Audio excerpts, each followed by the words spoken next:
Jersey Historical Commission, and we're going to get started in just about 1 minute.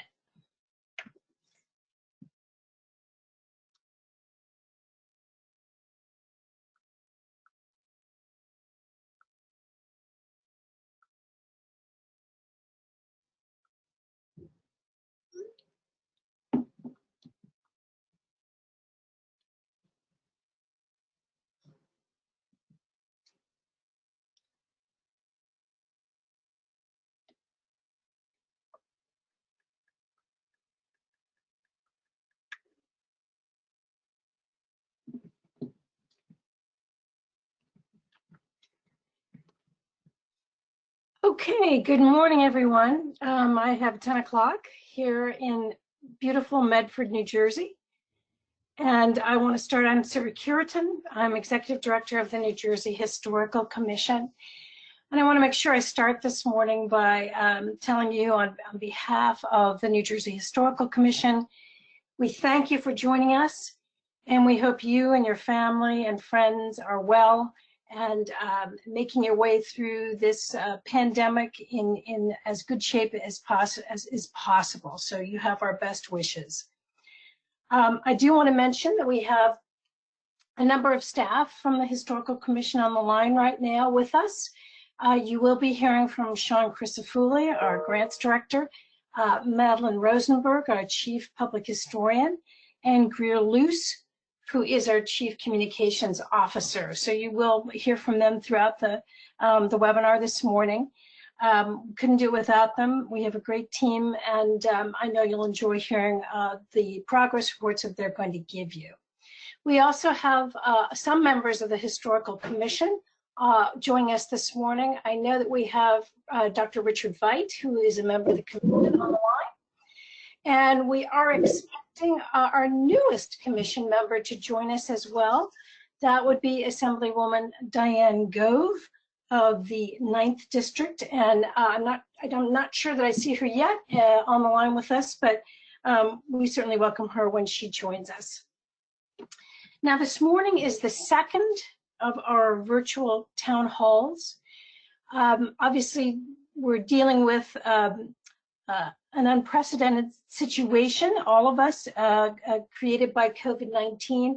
As historians, probably you, like me, hesitate to use that word unprecedented, because we do know that pandemics have happened before, but certainly the situation now is one that all of us in our lifetimes have not encountered. So one of the ways that the Commission is reaching out and trying to support all of our history organizations statewide is through communication and these virtual town halls.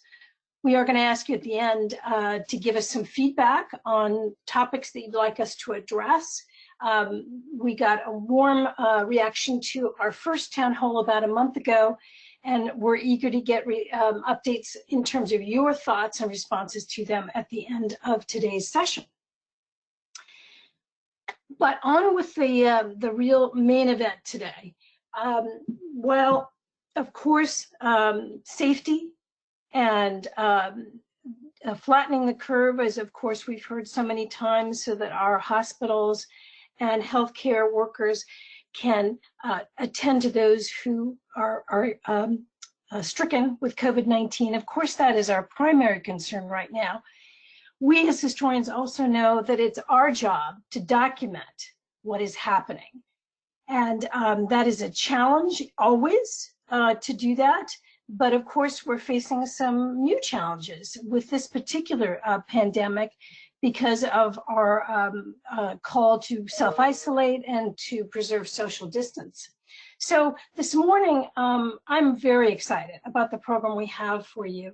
We've invited 3 different speakers, technically 4, because our friends from Monmouth County Historical Association are going to tag team it.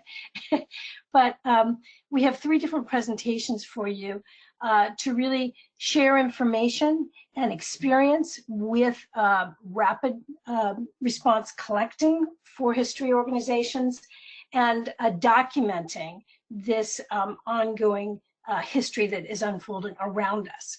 So what we're going to do right at the top of the webinar is get those 3 presentations.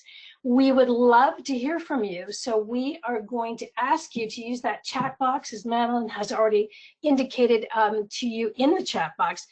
Please use the chat box to type in your questions, and we will have an ample period of time to answer questions and have some discussion at the end of the 3 presentations.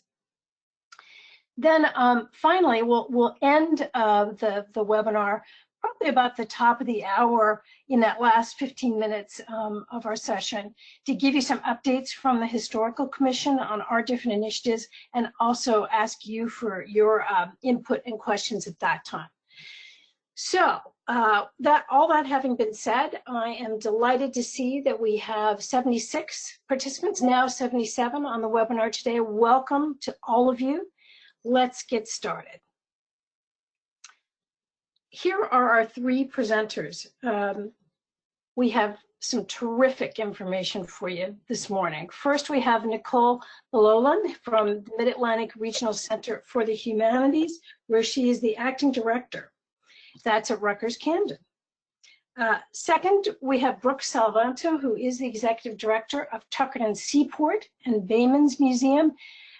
And then finally, as I mentioned, we've got some presenters from the Monmouth County Historical Association, and we have 2 to speak to you today. First, Meg Sharp-Walton, who is their executive director, and Dana Howell, who is their research librarian and archivist. And we're going to move seamlessly from one to the next. So Nicole, will you start us off, please? Yes, thank you, Sarah. Could someone just quickly confirm that they can hear me? We can hear you loud and clear. Excellent. All right, thanks so much for inviting me to speak today. I'm really looking forward to sharing some best practices with everyone, but also to learning from everybody else who is on this call as well. Again, my name is Nicole Bololan, and I am the Acting Director and Public Historian in Residence at the Mid-Atlantic Regional Center for the Humanities at Rutgers-Camden. Today, I'm going to talk about how nonprofit history organizations have responded to crises and emergencies in the past through programming and collecting. This is generally referred to as contemporary collecting. I'll talk a bit about best practices related to collections management and programming, since in this situation, the 2 are closely related. I will talk about special considerations for collecting and programming, since this is an unusual situation.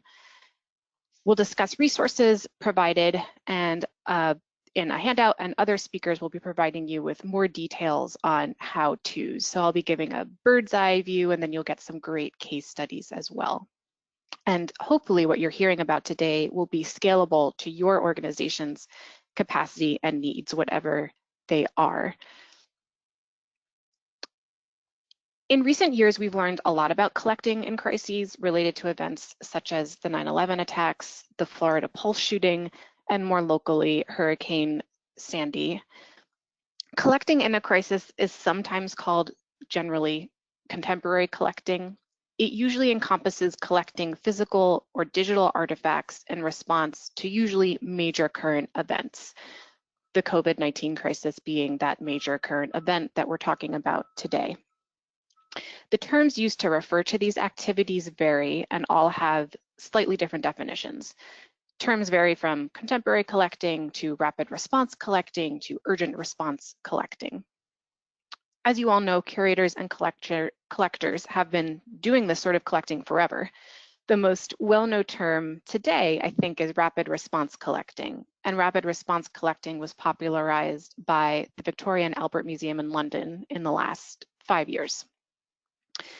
Again, this is a unique situation in that this is both a form of collections management and curation and programming. The outreach mechanisms are as unique as the curation tasks. In the case of COVID-19, I think we have to reach out, or we do have to reach out primarily using digital tools such as social media. And of course, we have to limit face-to-face and physical interaction. Now, lots of institutions, maybe your own, in addition to collecting, are also putting out a lot of new content, such as collections-based home craft activities. Other institutions are streaming lectures and live Q&As with staff. This is important work too, Today, we're focusing more on collecting, but I wanted to acknowledge this work that is being done and to just note that these activities are certainly overlap and are linked to each other.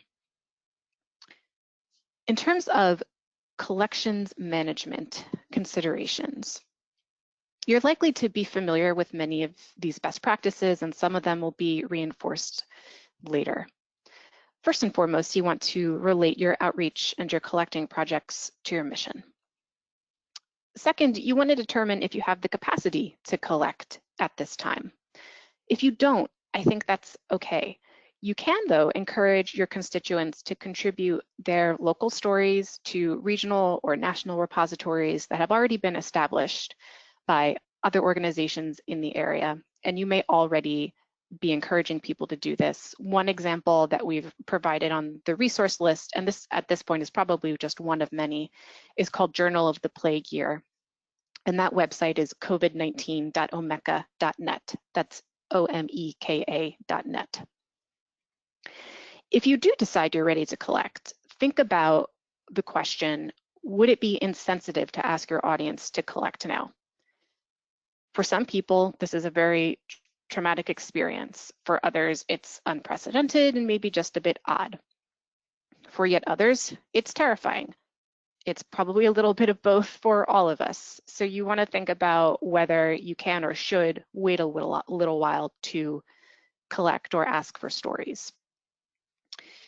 If you review some of the readings that we've provided in the handout, you'll learn that many people who have participated in this type of collecting in the past, and you might be one of those people, many people who have participated in this type of collecting in the past reported on how emotionally draining it is, which can be easy to forget because right now, if you're like me and you've been fortunate enough to be at home, in the museum and archive world, if you look at social media, we're seeing a lot of generally positive pictures of people at home.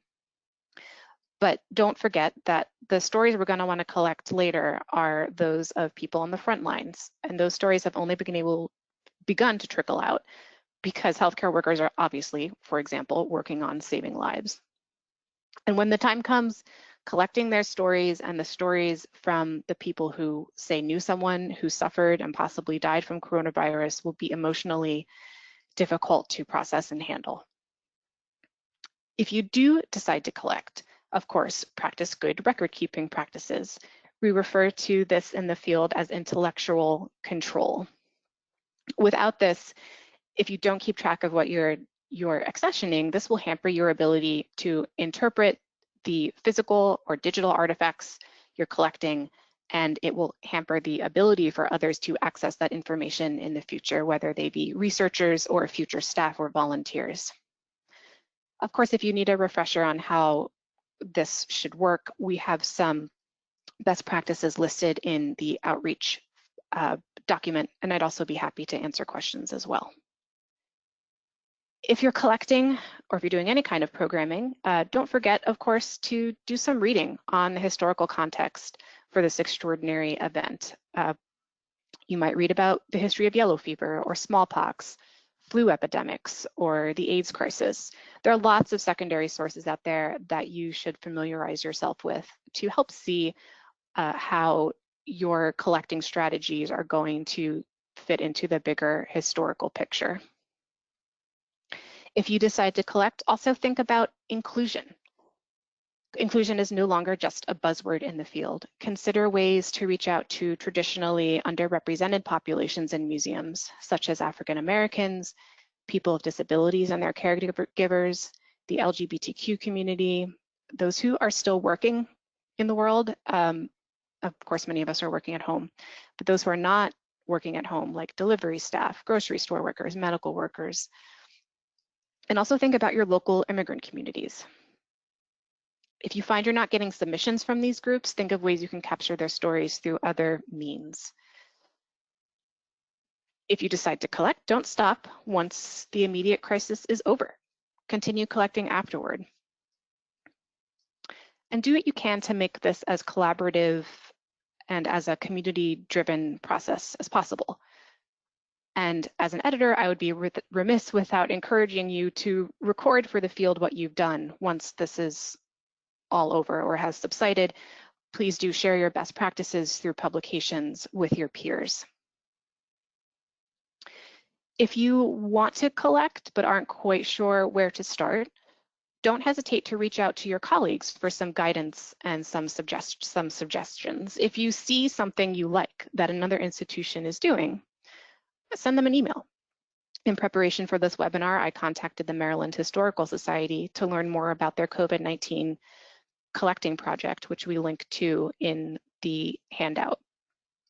So don't forget to use that community that you already have, and participating in this webinar, of course, is a form of that as well. In terms of what to collect, if you're collecting artifacts, obviously for health and safety considerations, you want to wait on physically acquiring artifacts related to COVID-19, but you can still solicit future donations at this time or get people to start thinking about that. When the time comes to take title or ownership of the artifacts, consider whether it's safe to do so in the first place, of course. In terms of digital collecting, this is great to do now, and it's what a lot of organizations are doing because it's contactless for the most part. You could collect oral histories, home videos, digital photographs, emails. The possibilities are quite extensive. But going back to inclusion, remember that some of this collecting might highlight access inequality to digital tools. So again, you want to think about ways that you can reach everybody. In terms of storage of digital artifacts, remember that just like with physical artifacts, you want to make sure that you can care for these things in perpetuity. Best practices suggest that you have at least 3 digital files. I personally have my digital files on my computer's hard drive, in the cloud using a service like Dropbox, on an external hard drive, and also backed up using a service like Carbonite. Make sure that you have a place to record that you have these digital acquisitions, just like your physical acquisitions, even if it's just an Excel spreadsheet, though there are certainly more sophisticated tools you can use. And I'd like to point you to the Society of American Archivists Documenting in Times of Crisis, a resource kit, which is included on our resource sheet. As with artifact acquisitions, you should be prepared to care for your digital acquisitions in perpetuity, which I've mentioned before. And also don't forget about consent. There are a lot of great examples of forms of consent and how to sign off on a deed of gift through a variety of organizations who are already practicing this sort of collecting. So you can use what they already have out there as a template or as inspiration. And some of these are listed on our resource sheet. In terms of communicating with your constituents, remember this is a communication intensive activity. Make sure you get the word out on a variety of social media platforms, as well as more traditional communication outlets like listservs.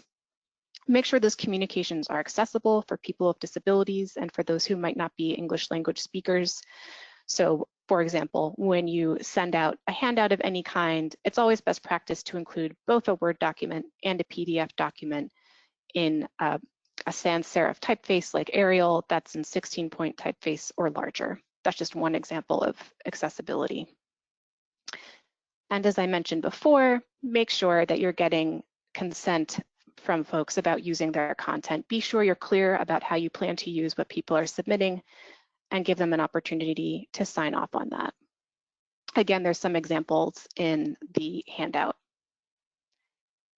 In conclusion, I'll just reinforce that this is both a scary time, but also an exciting time for our field. And I hope that some of the things that I've discussed help you get through it with creativity and grace. So I'm going to turn it over now to Brooke at Tuckerton Seaport and Bayman's Museum. Good morning, everyone. Can you hear me? Yes. Okay, good. My name's Brooke Salvanto. I'm the Executive Director of Tuckerton Seaport and Bayman's Museum. I just have this one slide, so you have the link to what we're doing on the bottom there in terms of providing resources online for families, for people who are at home.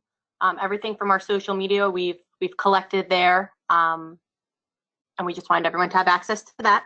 I want to talk a little bit about the Seaport's history with rapid response collecting in terms of Superstorm Sandy. We Always considered ourselves lucky to be located right on the water here, which is incredible normally. But during Superstorm Sandy, the Seaport had over $350,000 worth of damage. The Seaport has very small staff. We have 2 full-time and various number of part-time people based on the year. That varies with the seasons. So after Sandy, we were really hard hit here in terms of the 40-acre site. 15 buildings along the boardwalk all had water in them. So there was doing our securing our site and doing those immediate things. But we were always looking for ways to serve the public, and certainly how to document and collect the stories. The Seaport is one of 5 folk life centers in the state.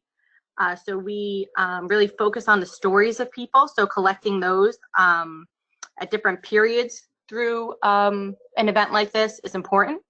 The way people respond and how they're feeling will change. And even in the state, we're seeing there's a very different response in the northern part of the state.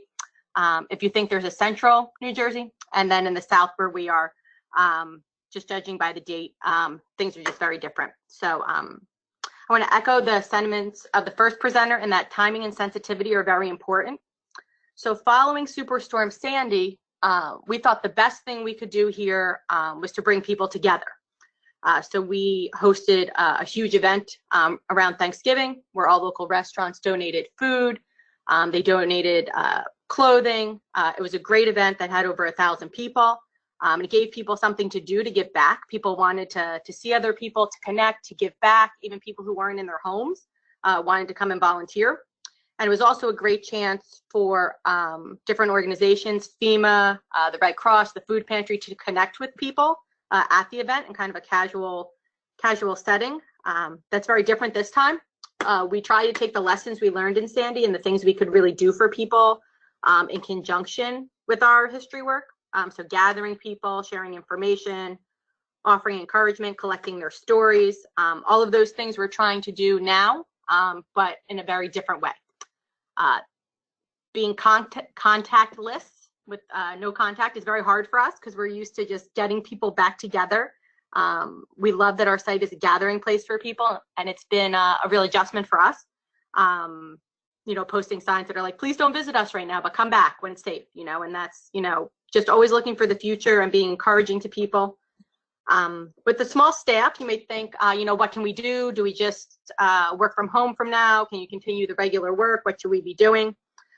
The thing we've done to stay connected to people is make our social media channels, our website, our weekly email blasts much more frequent, much more information we're sharing.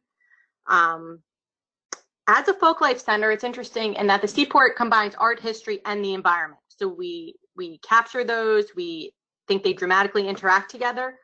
And we often focus on the story of makers, people making things.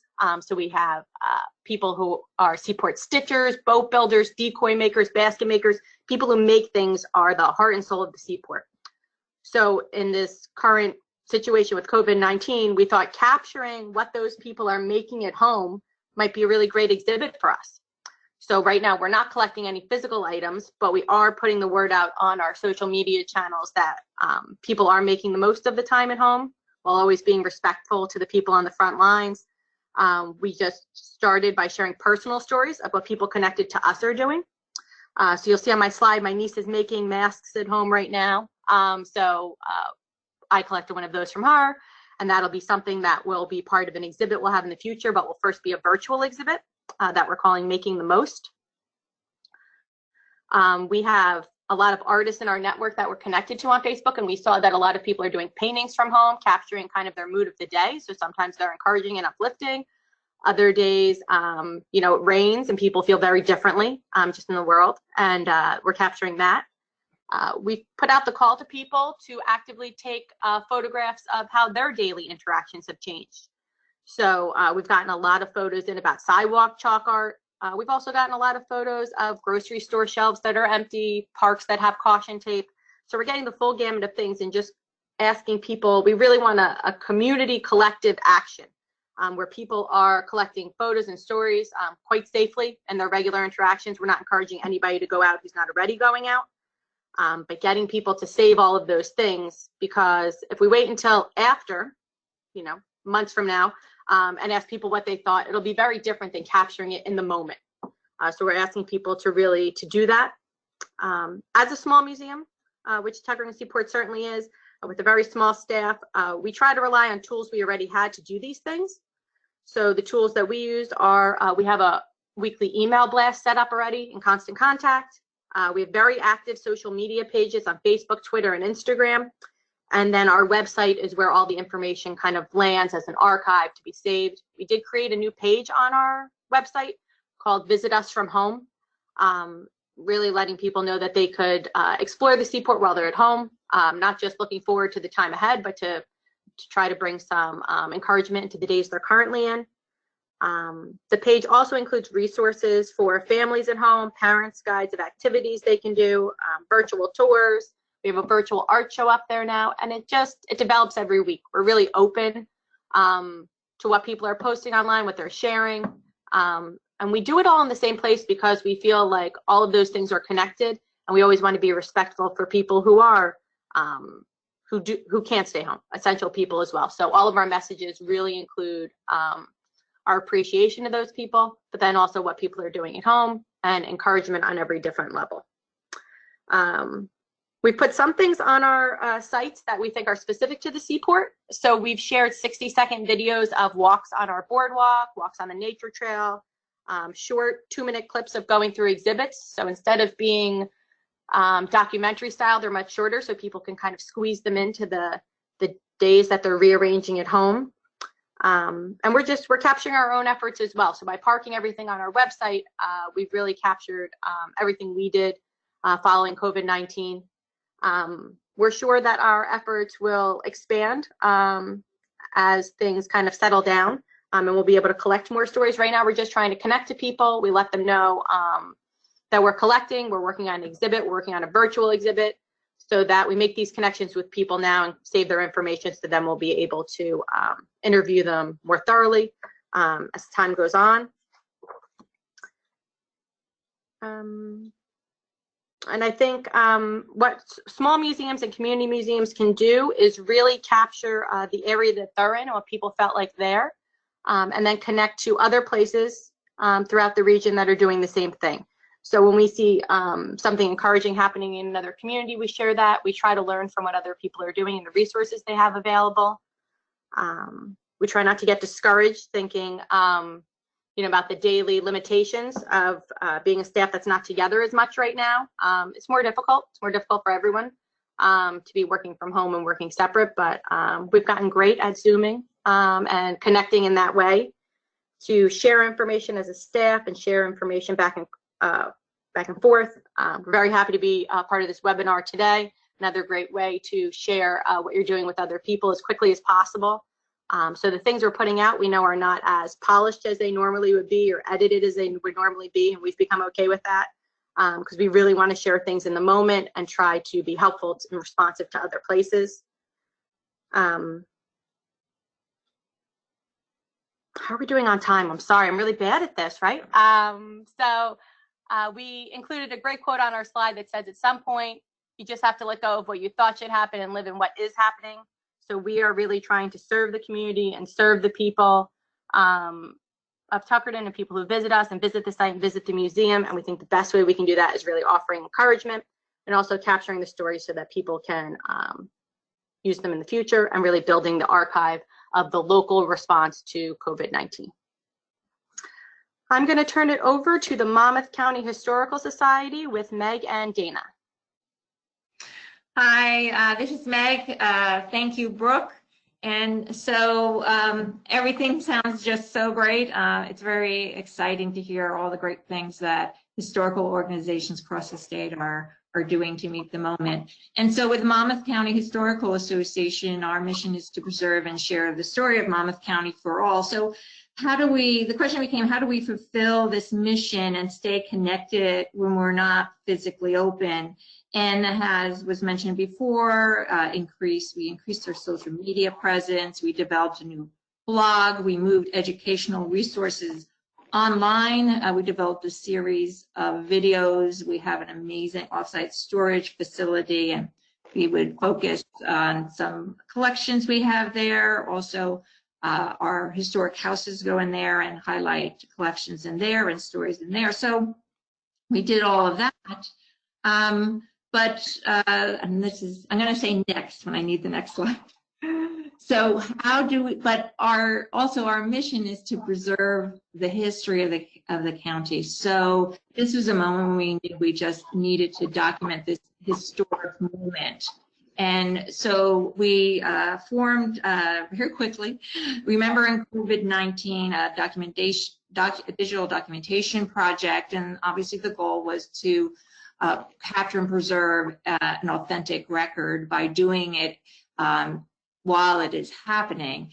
But also, just as important is we want to remind the public that they're makers of history and have a role in documenting history for future generations. And that's a really important message in a time where people may feel they don't have control, that we engage them and say, no, you actually are making history right now, and you could actually take a role and preserve that history. So just the next slide. We never did this before, and so what do we do? How do we go about doing this? And I'm going to turn this now over to Dana Howe, our research librarian archivist, and she did a lot of great work in putting this together. So Dana, you're up. Hi, everybody. So this is our first experience remotely collecting digital information in this manner, but we had begun moving toward digitally accessible collections in late 2019 with an audiovisual digital diversity project.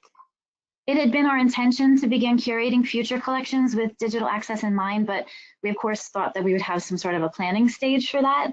But since this is rapid response collecting, it had to be started very quickly. And so we just began with a Google form, but that posed some sign-in problems for people who didn't have Gmail accounts. So we eventually just embedded it in our website, and that kind of took care of that. The difference in collection methods is that we were entirely in control of the pace at which we collected material for the first exhibit. We had personal connection with those donors. We were able to offer them guidance and make sure that everything fit our standards. But with this COVID collection, we don't have direct contact with the submissions. So while the information is controlled in its organization, it doesn't always meet our ideal parameters.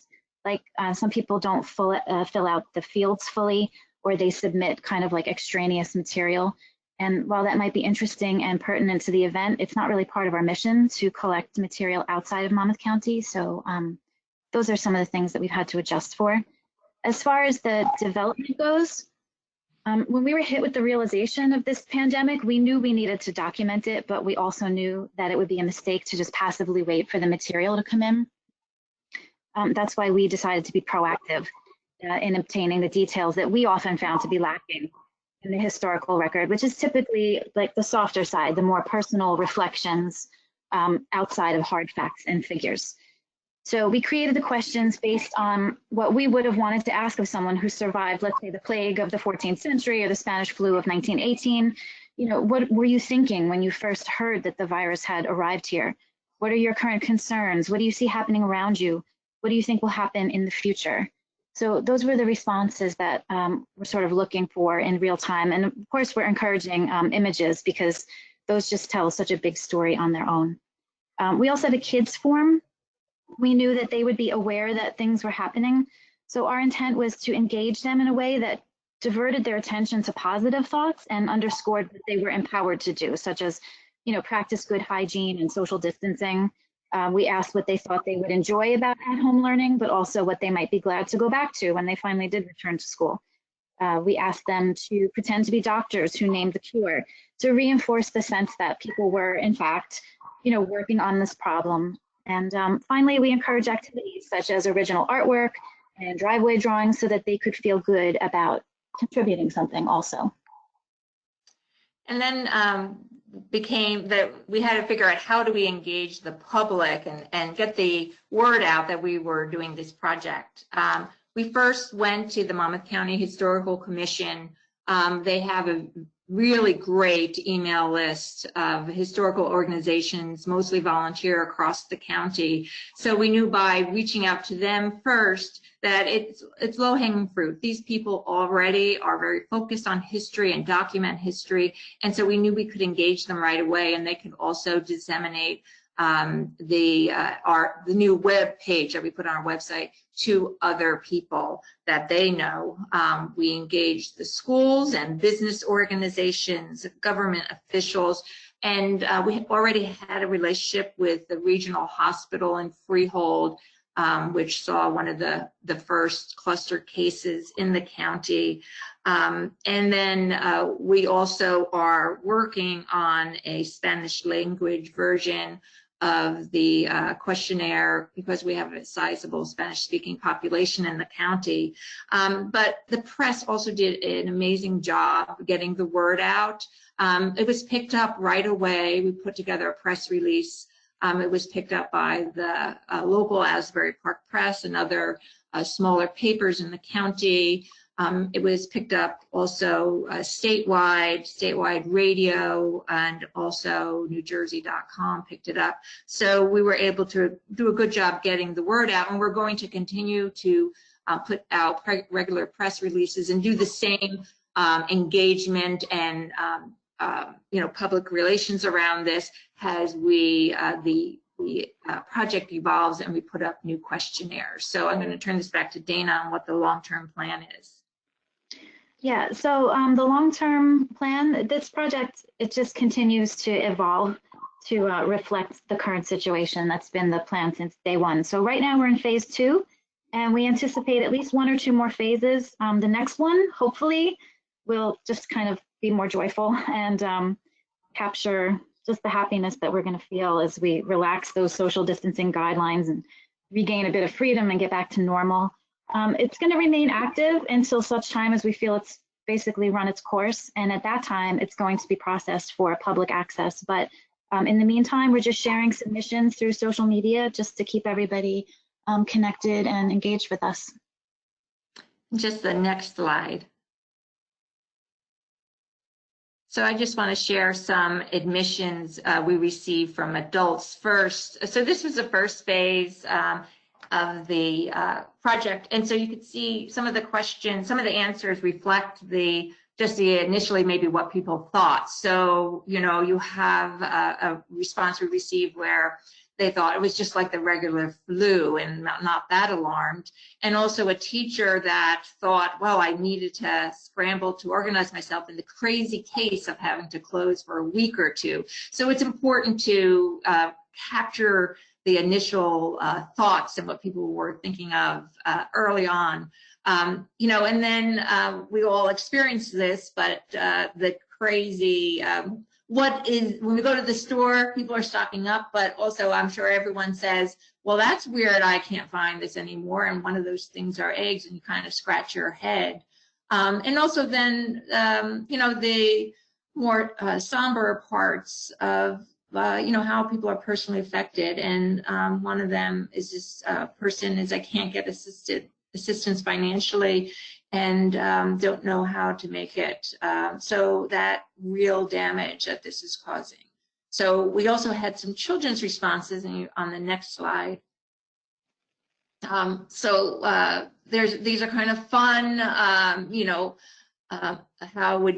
what would you call it? We had a lot of great responses. Oxlixium, helping in Latin was one of them. They were very creative.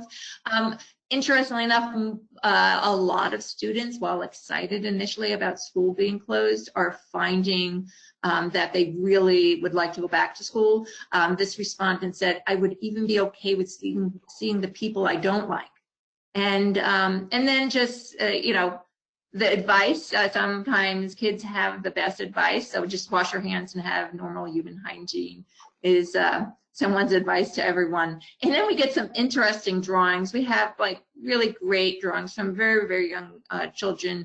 But here's on the left, Emma Jean, she turned the coronavirus is some kind of sheep with some kind of bottle in its hoof. And there's a puppy with has flames coming out of his eyes. It's killing it, I guess. But also things that like on the boardwalk around here, social distancing.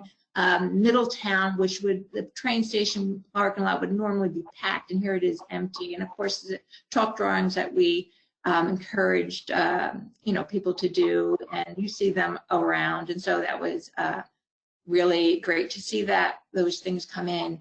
And we did get this one video, and we are encouraging videos and audio from a parent who recorded his son, and that's in the next slide. And this came in at the end of March. And so we just want to play for you the last few seconds of the video, and you could find it online on our website. So we just need the next slide. And this is Isaac. So, oh, we can't hear Isaac.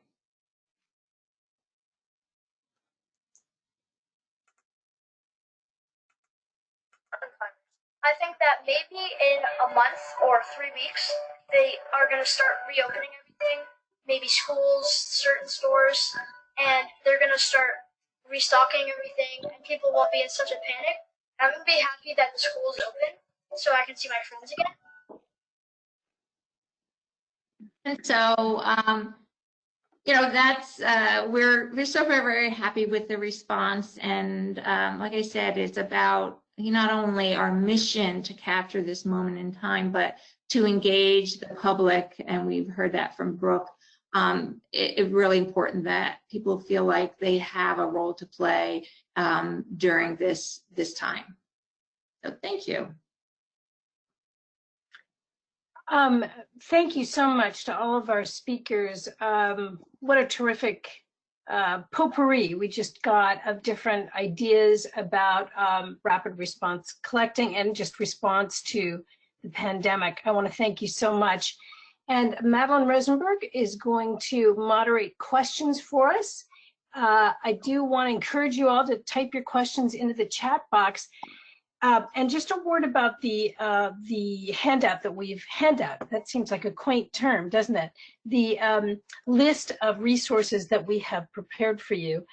We will be emailing that as quickly as possible. There's some terrific stuff on there. And then we will post it on our webpage as quickly as possible as well. And if you have specific questions about maybe some of the resources that are on that list, feel free to type those into the chat box. Nicole, I know, had a large role in helping us put that together. Others, too, on our team have contributed entries on it as well. So and Madeline, I'll turn it over to you for questions. Thank you. And I just want to echo your comments, Sarah, thanking all of our amazing presenters for sharing these lessons that we can hopefully apply to the current moment. So I'm taking a look at the chat box, and I don't see any questions or comments coming in just yet, but if there is anything you're wondering about, or maybe some examples from your own work that you'd like to share, please go ahead and type them in, and I will read aloud the question or comment to the group. Yes, I think this is Sarah again.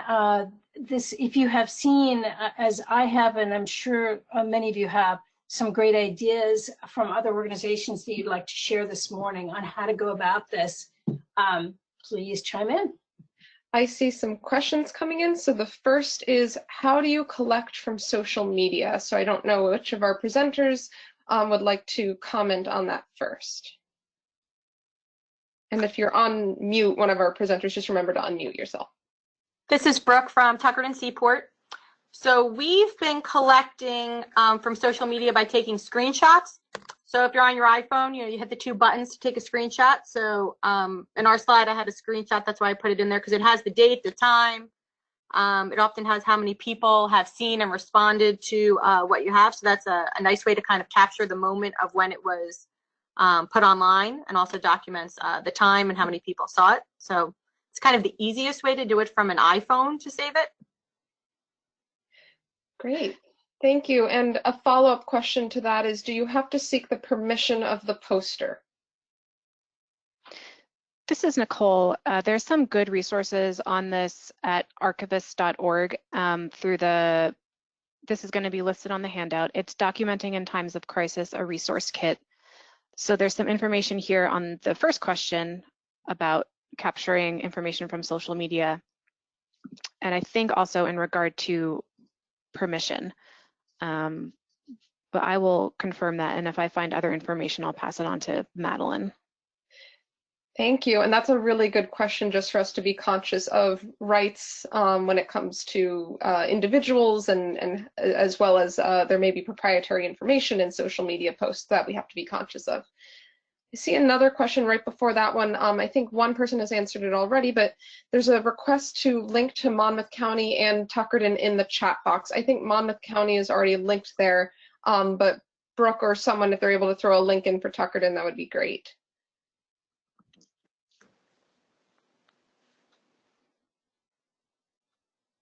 Give it another minute or two. I have a question, Madeline, that I'll pose to our team here that may be pertinent to some of our participants today. I know Monmouth County, you did not collect digitally before you dove into the COVID-19 project. Can you talk a little bit about what you had to do to make that transition? I'll leave that. Dana? Yeah, sure. So like I said, we had digital collections up on the website, but digital collecting is a little bit different. So the fastest thing that we could do was to put up a Google form because that just links to a spreadsheet and everything is documented, you know, the timestamp and everything. And then we asked for the information that we felt was pertinent. We wanted their name, what town they were coming from, so we could identify that. And all of the questions, it goes right into a spreadsheet. But that posed problems because not everybody has a Google account. It seems like most people do, but some don't, so they weren't able to access it. So then we just took the form and we embedded it in our website.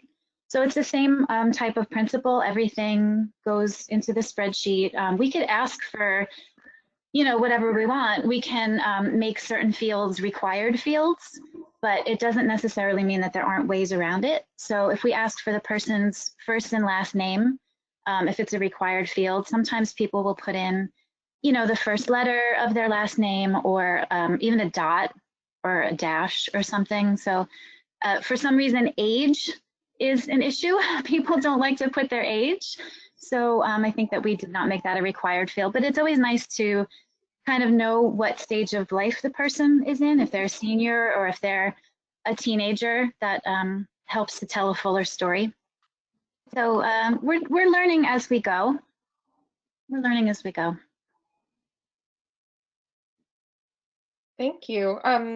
I see two additional questions that have come in, but did any of the other presenters want to add anything to that, or should I keep going? All right. I see a comment. At Seton Hall, we have been using Web Recorder, which is free to collect from social media. It has been particularly good for Facebook, capturing both comments and original posts, in contrast to someone downloading their own Facebook archive and donating it to the archives, since that only captures their own posts, not comments. So that's very helpful. Thank you. And I see another comment saying that someone is using Archive It to help collect digital products from the web, but it's not free. They're offering free space for COVID-19 archiving right now. There's also a question for the presenters. How do you balance your time working on regular projects with trying to do the rapid response collecting? This is Meg from Monmouth County Historical Association. So yeah, that's a really good question. What we ended up doing is right away we had daily staff calls. So not only could we see each other's faces and we all enjoy each other, it was also a way of developing a schedule. So that's basically what we did. What were the things we wanted to touch on through the week? When was it going to be a collections post, an education post, and a video, a blog post, an archives post, something that remembering COVID-19. So we kind of divided it up, and people had different responsibilities. So in addition to doing the regular work, they knew that that day they had to put something online. And also I think it's a matter of you only have so much time in a day and you can't do everything. So if something becomes a priority, so what's your priority? So this became a priority. It means some things are not going to get done because you can't, like I said, you can't do everything. And we just have to make those adjustments. And since the primary purpose you exist is your mission, that had to come first. So yeah, it was a matter of developing a schedule and deciding what the subject areas were going to be, or like what format we were going to use, and then what wasn't going to happen as a result of this focus. Hey, thank you. I see a new question coming in. Has anyone found any funding for COVID collecting projects? I'm going to jump here. This is Sarah, and just say this is something that we definitely are talking about. And I would be really interested for folks to indicate in the chat box if that is something you would be interested in. Is that a source of support that would really help your institution to do this? And then I know Gigi Nagalak is on the webinar from the Council for the Humanities. Gigi, I don't know if you could unmute yourself or if Greer can unmute you, because my question was, there's certainly some funding through NEH at the national level, as I recollect, that has to do with digital, increasing digital capacity in institutions, but I'm not sure if our history organizations are eligible. So Gigi says her microphone is not working. But Gigi, if you have an opportunity to type in, yes, she's going to type us an answer to that one. But I'd be curious to know if anyone else has information about that. Funding sources, that is. And while Gigi is typing, I'm just going to read a lot of comments someone added on this topic. Yes, at Seton Hall, we are collecting stories with existing tools and staff, but we could use funding to make transcriptions to make the recordings accessible and costs of digital preservation for the recordings.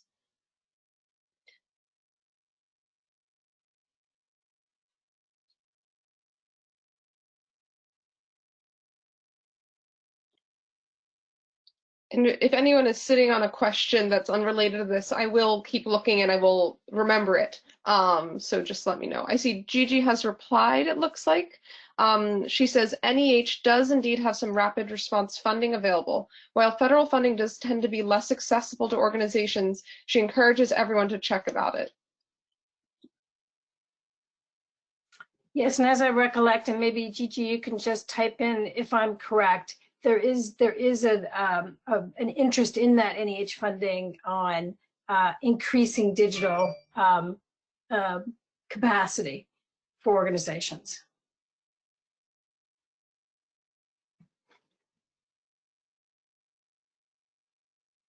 All right. And I see Gigi said, yes, that's correct.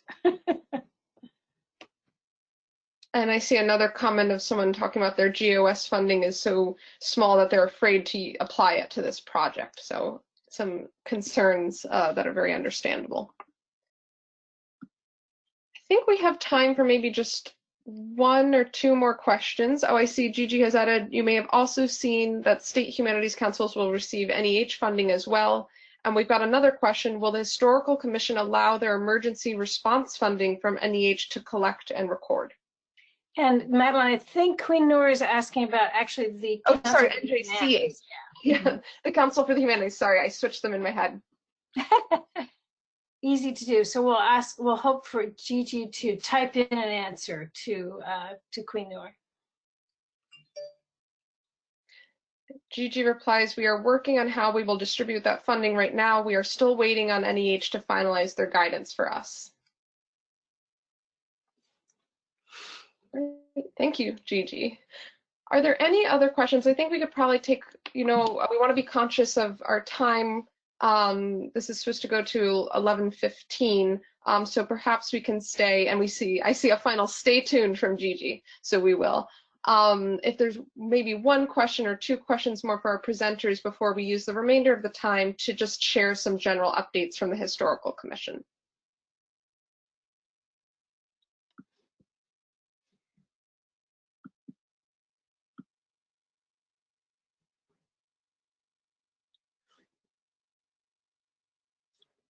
Okay, I'm going to give people a few more seconds to type. It takes longer than raising your hand.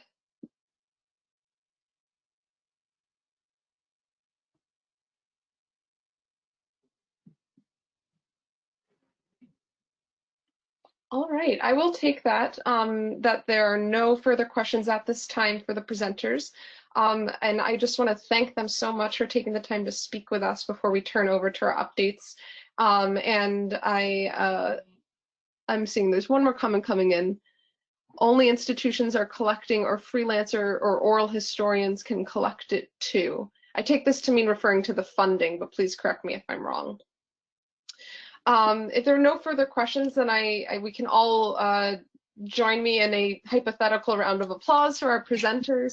And then Sarah, I will turn it back to you to move us towards Historical Commission updates.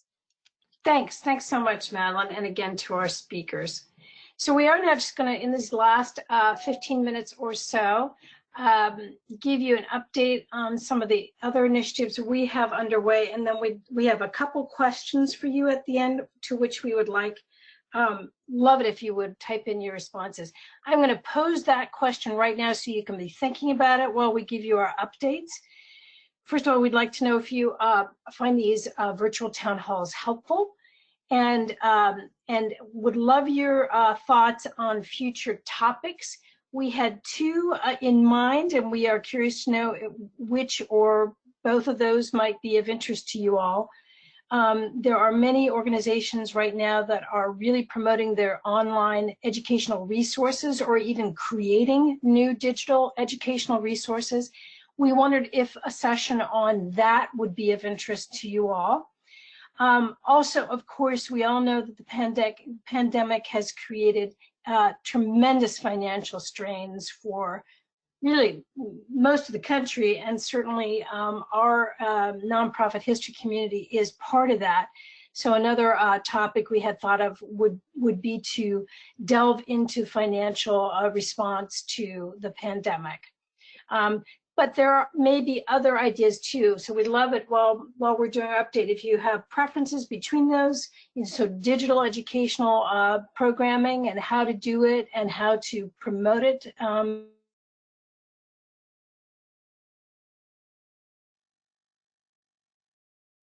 Those are the two we thought of.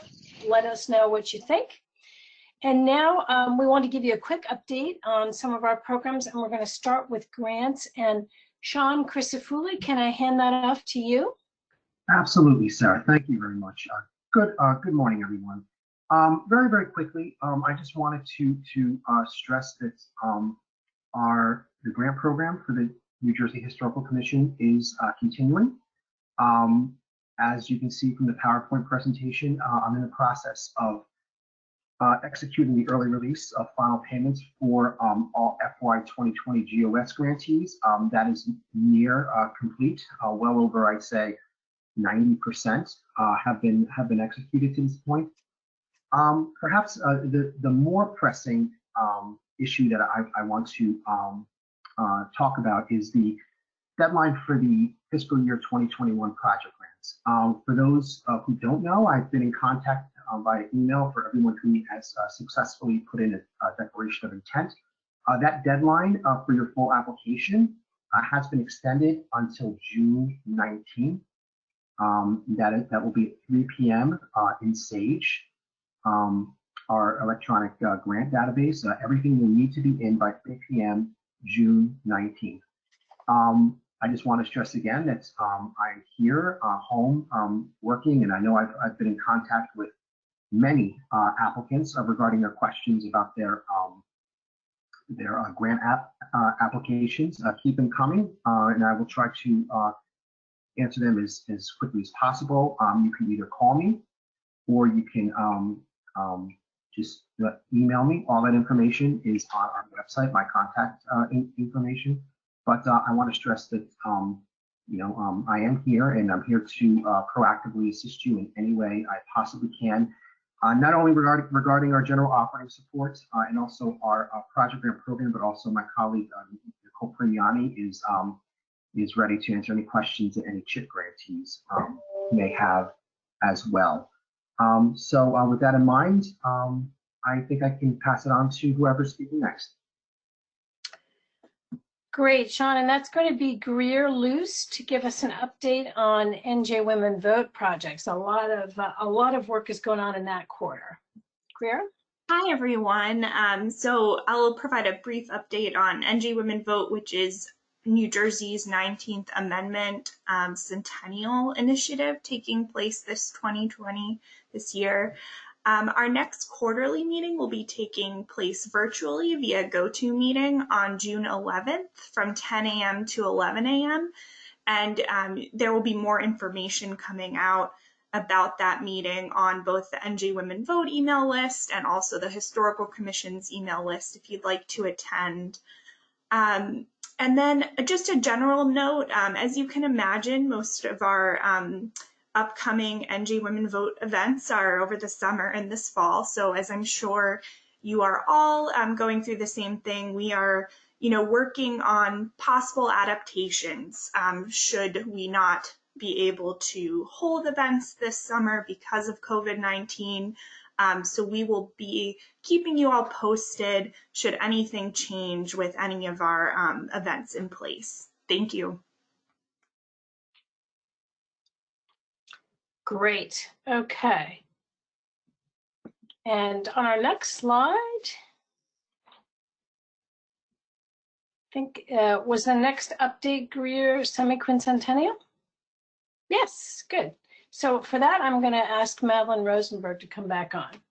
Sure. Thank you, Sarah. So just some quick updates on some of our other programs for the semi-quincentennial or 250th initiative. We are still chugging along. We're looking forward to sharing updates on the site and visitor readiness assessment at long last on April 21st via a virtual meeting. Crossroads of the American Revolution, our nonprofit partner on this initiative, is going to be hosting that meeting, but you should also see information about it on our channels. So if you have any questions about that, please feel free to email me or Greer or Sarah after this. And as it says in the second bullet, we are continuing all of our planning for this initiative. Some of our efforts are moving to virtual platforms, whether it's the site assessment update meeting, whether it's quarterly meetings down the line, and so forth. So we will just continue to keep everybody tuned in, but rest assured that we are continuing to work on this.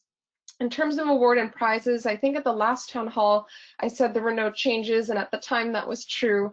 But unfortunately, I regret that I have to share that this year, while we will still be offering all the awards and prizes, the Historical Commission will be unable to offer a cash prize for the McCormick, Garvin, or Driscoll prizes, and that's due to consequences stemming from the COVID-19 pandemic.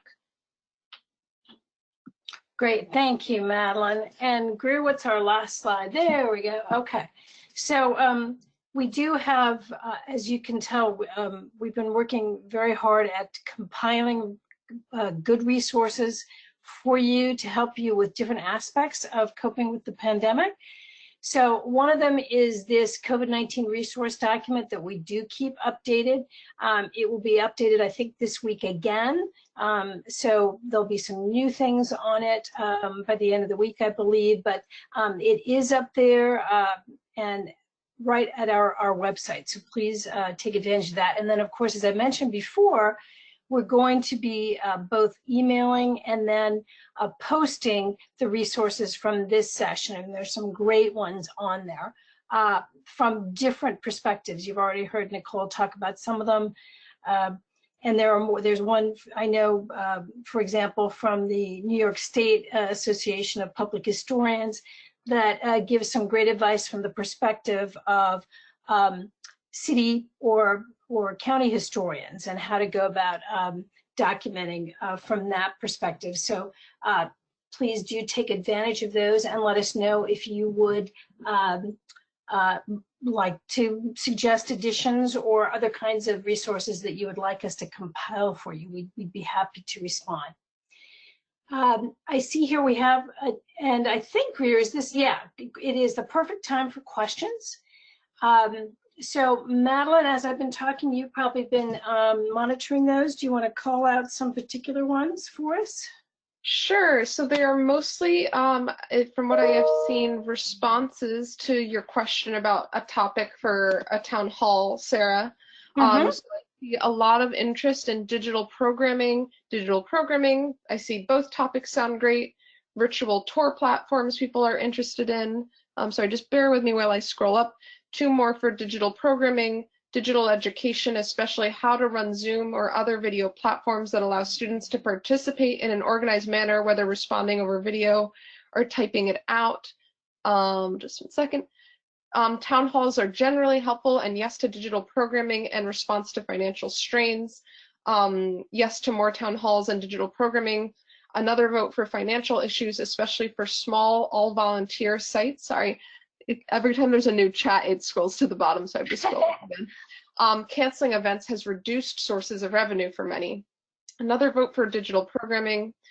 Nicole helpfully added that the Chicago Cultural Accessibility Consortium has led a workshop on leading accessible virtual programs. Resources have been posted online and they may be helpful.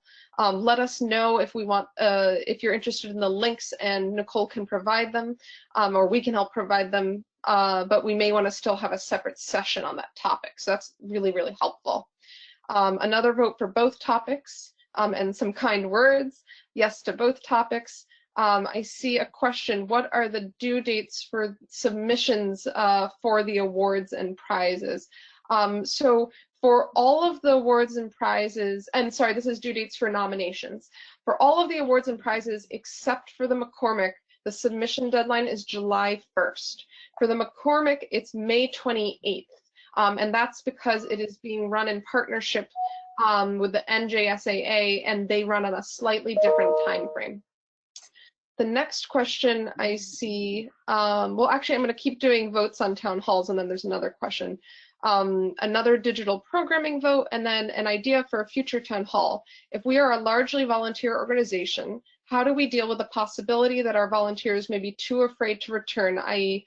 in the high-risk group? That's a really, really important question. And then another question that says, what is the status of GOS funding? So I think that's for the grants team, or you, Sarah.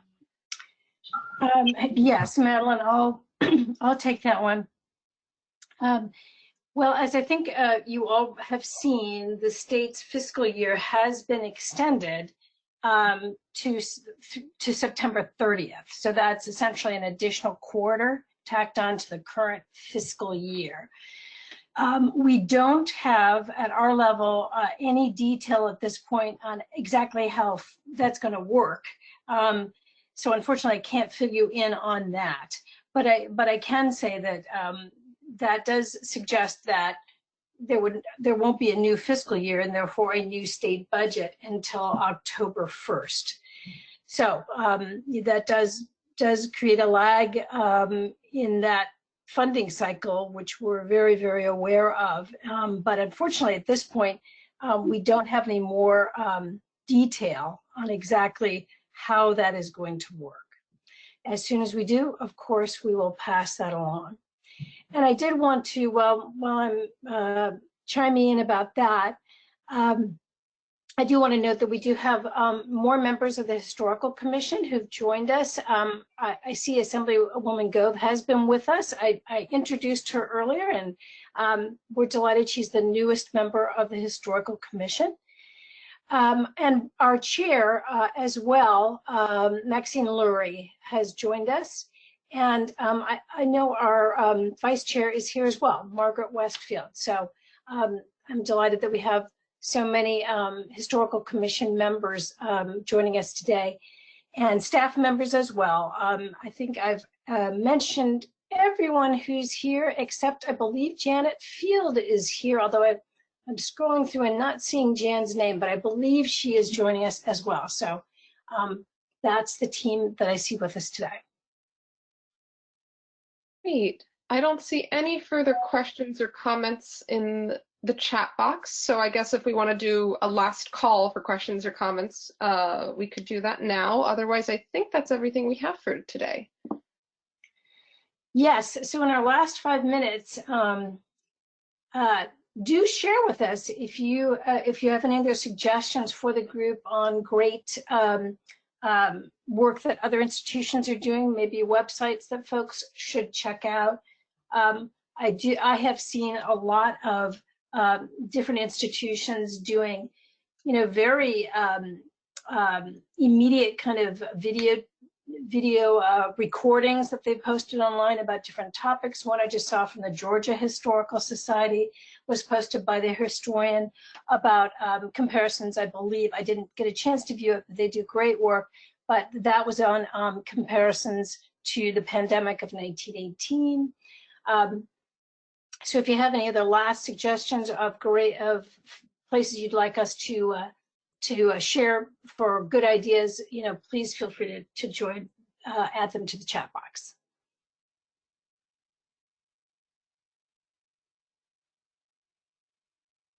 Great. We're seeing some very friendly comments rolling in.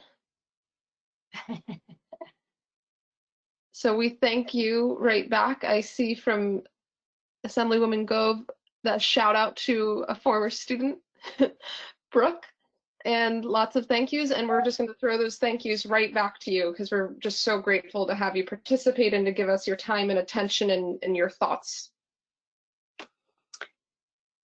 Great. So Madeline, I will wrap this up and tell you that I'll speak for myself, but I feel pretty confident that this sentiment is shared by my, my fellow staff members, in that it's a joy to be on these town halls so we can be in touch with you and continue our conversations.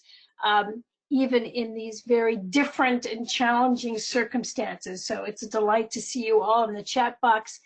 And of course, like everyone, we look forward to being able to see you in person again. And with that, I know that Madeline has put in her email address too. And hopefully if you can, Greer's is up on the screen as well. And all of ours, by the way, are just our first name dot last name and then at sos.nj.gov should you need to reach any of us.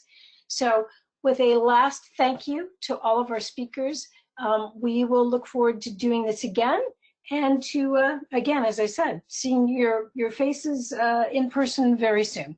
Thanks.